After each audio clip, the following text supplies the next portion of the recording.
अभी तक आपने देखा कि कामायनी, जिसका नाम श्रद्धा था, किस तरह से मन को कर्म की ओर प्रेरित करती है, किस तरह से उसे जीवन पथ पर आगे बढ़ने के लिए सांत्वना देती है, ढांढस बंधाती है।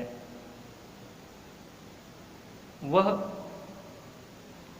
कर्म और भोग के रहस्य को भी समझाती है। वो बताती है कि मनुष्य वर्तमान जीवन में जो उपभोग कर रहा होता है, जो आनंद उठा रहा होता है, वह उसके पिछले जन्म का कर्म होता है। यानी पिछले जन्म में जो उसने कर्म किया है उसका वर्तमान जीवन में वह उपभोग करता है, और आने वाले जीवन में उपभोग के लिए, यानी भविष्य के उपभोग के लिए, अगले जीवन के उपभोग के लिए वह वर्तमान जीवन में कर्म करता रहता है। यही जड़ प्रकृति का चेतन आनंद है। ठीक जिस प्रकार से पेड़ पर समय आने पर फूल पत्तियां लगती हैं, फिर गिर जाते हैं, फिर जब समय आता है, अनुकूल परिस्थितियां आती हैं, तो फिर वह पौधा हरा भरा हो जाता है, उसमें फिर फूल पत्तियां आती हैं, और यह क्रम अनवरत चलता रहता है। वो समझाती है कर्म का भोग, भोग का कर्म, यही जड़ का चेतन आनंद। फिर कहती है कि तुम अपने आप को अकेले कहते हो, असहाय कहते हो, तो फिर तुम यजन कैसे कर सकते हो। यजन एक प्रकार का यज्ञ हम मान सकते हैं। कि वो कहती है कि तुम अकेले भूत यज्ञ, यजन माने भूत यज्ञ हुआ, कि भूत यज्ञ कैसे कर सकते हो। क्योंकि ऐसा माना जाता है कि भारतीय संस्कृति के अनुसार प्रत्येक गृहस्थ व्यक्ति को प्रतिदिन 5 यज्ञ अनिवार्य रूप से करने चाहिए, जिसमें मातृ यज्ञ, वो जो ऋण होते हैं 5 ऋण, उन्हीं 5 ऋणों से मुक्त होने के लिए 5 प्रकार के यज्ञ होते हैं। मातृ ऋण, पितृ ऋण, गुरु ऋण, देव ऋण और भूत ऋण। इन 5 ऋणों से ऋण होने के लिए 5 प्रकार के यज्ञ कराए जाते हैं, और यह यज्ञ अकेले नहीं किया जा सकता है। इसमें पति पत्नी या दंपत्ति का साथ होना आवश्यक होता है। इसी को ध्यान में रखते हुए श्रद्धा मनुष्य कहती है कि यदि तुम अपने आप को इस संसार में, जीवन में अकेले महसूस कर रहे हो, करते हो, तो तुम भूत यज्ञ कैसे कर सकते हो। अगर तुम्हारे मन में इस तरह का विचार आ रहा है, तो तुम तपस्वी अपना आत्म विस्तार नहीं कर पाए, तुम आत्म केंद्रित ही बने रहे, तुम पर केंद्रित हो ही नहीं पाए, पर कल्याण के लिए अपने जीवन को समर्पित नहीं कर पाए। बस तुम आत्म कल्याण में ही तुम्हारा जीवन निरूपित रहा, उसी में तुम्हारा जीवन लगा रहा। आगे कहती है कि समर्पण लो सेवा का सार, सजल संस्कृति का यह पतवार, आज से यह जीवन उत्सर्ग, इसी पदतल में विगत विकार, बनो संस्कृति के मूल रहस्य, तुम्ही से फैलेगी वह बेल, विश्व भर सौरभ से भर जाए, सुमन की खेलो सुंदर खेल। कहती है यहाँ पर श्रद्धा मानवता को समृद्ध बनाने और उसके अस्तित्व को, यानी मानव के अस्तित्व को बचाए रखने के लिए मनु के सामने स्वयं का आत्मसमर्पण करती है, और मनुष्य संसार का, सृष्टि का प्रवर्तक बनने का आग्रह करती है। कहती है कि समर्पण लो सेवा का सार। श्रद्धा मनुष्य कहती है कि मानवता के कल्याण के लिए, मानव जीवन के कल्याण हेतु समर्पण लो सेवा का सार, इसी पदतल में विगत विकार, सजल संस्कृति का यह पतवार, कि मानव कल्याण के लिए मैं स्वयं को तुम्हें समर्पित करती हूँ और तुम्हारी सेवा करना चाहती हूँ। तात्पर्य यह कहने का, कहती है श्रद्धा कि मैं तुम्हारी जीवन संगिनी बनकर, तुम्हारी पत्नी बनकर, तुम्हारे साथ साथ मानवता की सेवा करना चाहती हूँ। तो समर्पण लो, मेरा समर्पण स्वीकार करो, और सेवा क्या रहा कि मानवता की सेवा। मैं तुम्हारे साथ मिलकर पत्नी के रूप में इस मानवता की सेवा करना चाहती हूँ। सजल संस्कृति का यह पतवार, तुम इसे स्वीकार करो। मेरी ये सेवा भावना इस सजल, जल से युक्त, सजल, स माने साथ, जल माने पानी, पानी के साथ जलमग्न संसार के लिए, संस्कृति के लिए, इस जलमग्न संसार के लिए ये पतवार का काम करेगी, और इससे अस्तित्व खोती हुई जो मानवता है, जो डूबती हुई मानवता है, वह फिर उसे एक नई दिशा मिल सकेगी। आज से यह जीवन उत्सर्ग इसी पदतल में विगत विकार। कहती आज से मेरा यह जीवन तुम्हारे चरणों की सेवा में ही हमेशा उत्सर्गित रहेगा, समर्पित रहेगा। इसी पदतल में विगत विकार, मेरा यह निस्वार्थ जीवन त्याग का निर्णय कभी भी नहीं बदलेगा। विगत आने वाले समय में भी इसमें कोई विकार, कोई बदलाव नहीं आएगा। और आपके जो जीवन की जो दोष हैं उनका भी इस पर कोई प्रभाव नहीं पड़ेगा। यानी जीवन में आपने क्या किया क्या नहीं किया, मेरे इस निर्णय पर उसका कोई प्रभाव पड़ने वाला नहीं है, उससे मेरा कोई लेना देना नहीं है। मैं आपके सम्मुख अपने आप को समर्पित करके आपको जो अपना जीवन साथी बनाने का मैंने निर्णय किया, उसमें किसी भी प्रकार का आने वाले समय में, विगत बीते हुए समय में, आने वाले समय में कोई विकार, कोई परिवर्तन नहीं होगा। फिर आगे कहती है, बनो संस्कृति का मूल रहस्य तुम्ही से फैलेगी वह बेल। वह अपना समर्पण स्वीकार करने के लिए प्रेरित करते हुए मनु से कहती है कि आप मेरे इस समर्पण को स्वीकार करके संस्कृति का मूल रहस्य, इस सृष्टि के क्रम को अनवरत जारी रखने के लिए जीवन मरण के मूल रहस्य को जानने वाले बनो, और इसी से तुम्ही से फैलेगी वह बेल। कहती है यदि तुम अब भी तटस्थ बने रहे तो इस सृष्टि का अंत हो जाएगा। इसलिए तुम मेरा समर्पण स्वीकार करके, यानी अपनी जीवन संगनी, अपनी पत्नी बनाकर इस तुम्ही से फैलेगी वह बेल, इस सृष्टि इस मानव सृष्टि की बेल को आगे बढ़ाने वाले बनो। कहने का तात्पर्य है कि तुम मुझे अपनी पत्नी के रूप में स्वीकार करके इस मानव सृष्टि को, मानव रूपी रचना को आगे बढ़ाने वाले, या बेल, मानव सृष्टि रूपी बेल को आगे बढ़ाने वाले बनो या आगे बढ़ाओ। विश्व भर सौरभ से भर जाए सुमन के खेलो सुंदर खेल।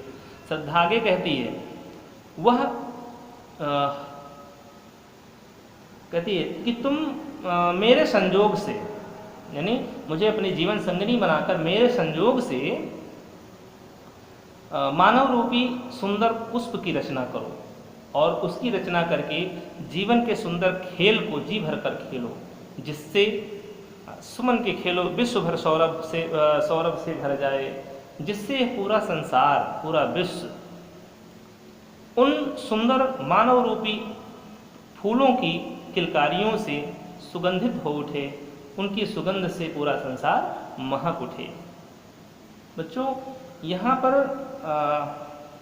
श्रद्धा ने, प्रसाद जी के द्वारा श्रद्धा ने जैसे भारतीय नारी के जीवन विधान के आदर्श को प्रस्तुत करने का प्रयास किया है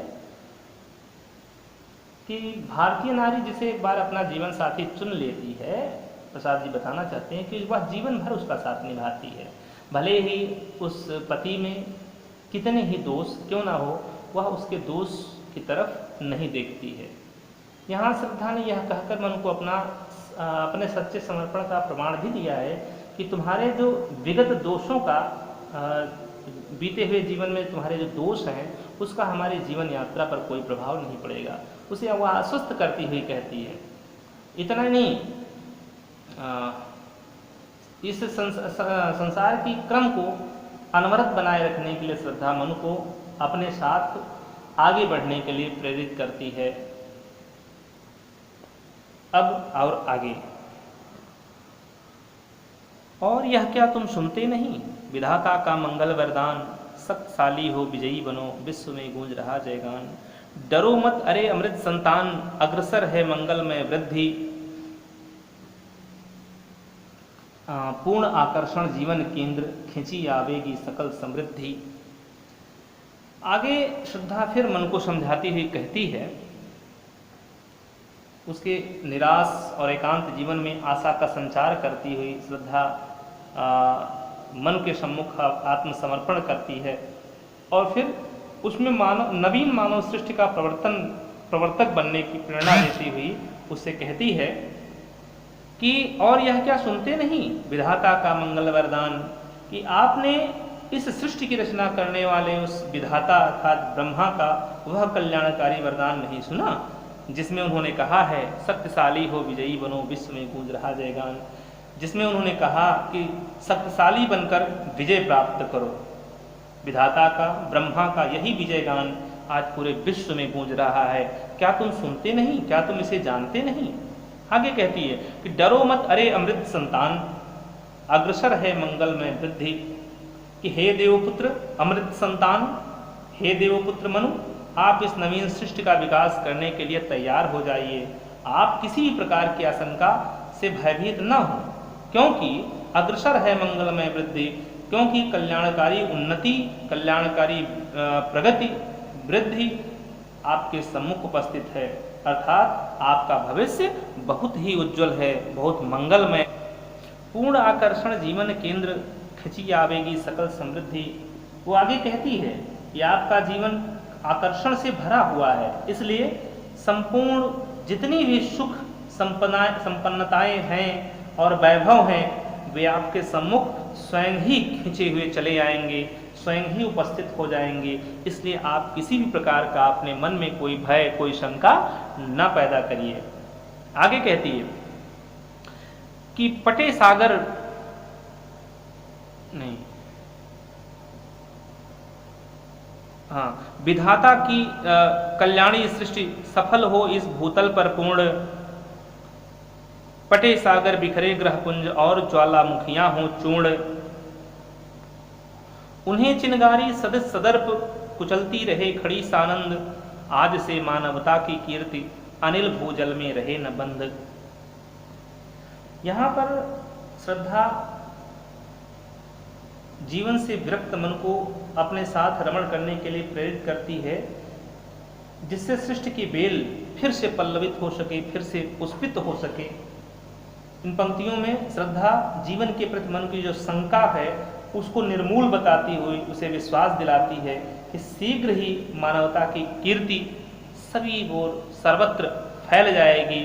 इसलिए किसी भी तरह की शंका ना करें। वो कहती है कि विधाता की कल्याणी सृष्टि सफल हो इस भूतल पर पूर्ण, कि तुम नवीन उत्साह भर के अपने कर्तव्य का निर्वाह करो। है तपस्वी, तुम एक नया उत्साह भर के अपने कर्तव्यों का निर्वाह करो, जिससे विधाता की ये सर्वोत्तम रचना जो मानव कहलाती है, समस्त संसार का कल्याण करने वाली जो मानव सृष्टि है, वह अपनी वंश में वृद्धि करके सफलता को प्राप्त हो और इस पृथ्वी पर, इस भूतल पर अपनी पूर्णता को प्राप्त करे। विधाता की कल्याणी सृष्टि सफल हो इस भूतल पर पूर्ण, यानी मानव सृष्टि जो है वह अपनी वंश में वृद्धि करके इस पृथ्वी पर, इस भूतल पर अपनी पूर्णता को प्राप्त कर सके। इतना नहीं, पटे सागर विखरे ग्रहपुंज और ज्वालामुखियां हों चूर्ण। आगे कहती है तुम्हारे सार्थक प्रयासों और कठोर परिश्रमों से ये उफनते हुए जो सागर हैं ये पट जाएंगे, ये शांत हो जाएंगे। बिखरे ग्रहपुंज और ग्रह नक्षत्र जो बिखरे हुए हैं तुम्हारे चारों ओर बिखर कर अपना, वो सब तुम्हारे चारों ओर बिखर कर अपना वैभव लुटाने लगेंगे।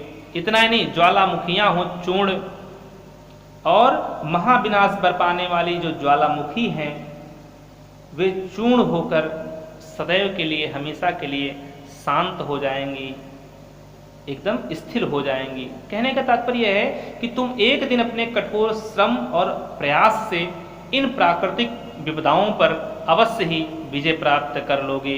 इसलिए इसमें तनिक भी चिंता, तनिक भी शंका मत रखो। कहती है आगे कि आज से मानवता उन्हें चिनगारी सदस्य सदर्प कुचलती रहे खड़ी सानंद।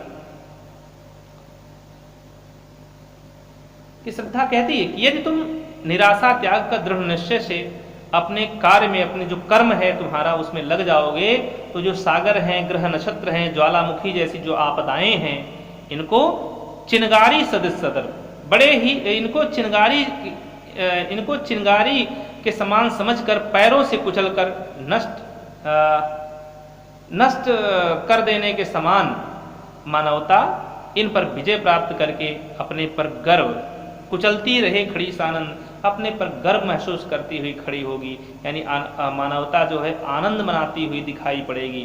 कहने का तात्पर्य है कि जो सागर है, ग्रह नक्षत्र हैं, ज्वालामुखियां हैं, जो विभिन्न प्रकार की आपदाएं हैं, अगर तुम दृढ़ निश्चय करके अपने कर्म में लग जाओगे तो ये सारी चिंगारी के समान हो जाएंगी और मानवता, तुम्हारे रूप में मानवता इन पर विजय प्राप्त करके इन पर गर्व मनाती हुई, इन पर खड़ी हुई, इनको कुचलती हुई खड़ी हुई दिखाई देगी। आज से मानवता की कीर्ति अनिल भूजल में रहे न बंद, वो कहती है। और आज से ही या आज के बाद अनिल भूजल में रहे न बंद, मानवता की कीर्ति। पृथ्वी और जल, वायु, पृथ्वी और जल जैसे जो प्राकृतिक तत्व हैं मानवता की कीर्ति को फैलने से नहीं रोक पाएंगे, उनको रोकने में असमर्थ हो जाएंगे। कहने का तात्पर्य यह है कि मानवीय शक्तियों की अनंत सीमाओं का दिग्दर्शन कराकर श्रद्धा मनु को जीवन कर्तव्य में लगने के लिए प्रेरित करती है, जीवन संग्राम में आगे बढ़ने के लिए प्रेरित करती है। जैसे रामायण का एक प्रसंग मुझे याद आ रहा है कि तुलसीदास की पंक्तियां हैं। हनुमान जी को अपना बल पराक्रम जब भूल जाता है महेंद्रगिरि पर्वत पर सीता का पता लगाते समय, तो उन्हें उनका बल पराक्रम याद दिलाना पड़ता है। वहां पर जामवंत ने उन्हें याद दिलाते हुए कहा था, तुलसीदास जी पंक्तियां लिखते हैं कि जामवंत कह सुन हनुमाना, का चुप साध रहा बलवाना। और इतना कहते ही हनुमान जी को अपना बल पराक्रम जो भूला हुआ था वो सब याद आ जाता है। यहाँ भी मनु जो मानवता का प्रतीक है, मानव सृष्टि का प्रतीक माना जा सकता है, वह भी अपना पराक्रम, अपना जो भी उसके अंदर मानवता के रूप में जो सामर्थ्य थी वो भूला हुआ था। और श्रद्धा उसे विभिन्न प्रकार के तर्क देकर, विभिन्न प्रकार के प्रमाण के द्वारा उसे जागृत करने का प्रयास कर रही है, उसे आगे बढ़ने के लिए प्रेरित करना चाह रही है। इतना ही नहीं, रामधारी सिंह दिनकर ने भी मनुष्य की अपरिमित शक्तियों का उल्लेख किया है, जिसमें उन्होंने लिखा कि हैं बधे नर के करो में बार विद्युत भाव, हुक्म पर चढ़ता उतरता है समय का ताप। आपने इसको पढ़ा हुआ है। यह मनुष्य ब्रह्मांड का सबसे सुरम्य प्रकाश, कुछ छिपा सकते न जिससे भूमि या आकाश। तो ये मनुष्य जो है, ये ब्रह्मांड का सबसे सुरम्य, सबसे तेज प्रकाश है, जिससे भूमि हो या आकाश हो, कुछ इससे छुपा नहीं है। ये अभिनव मनुष्य जब आप दिनकर पढ़ेंगे तो वहाँ पर आपको ये पंक्तियाँ मिलेंगी पढ़ने को।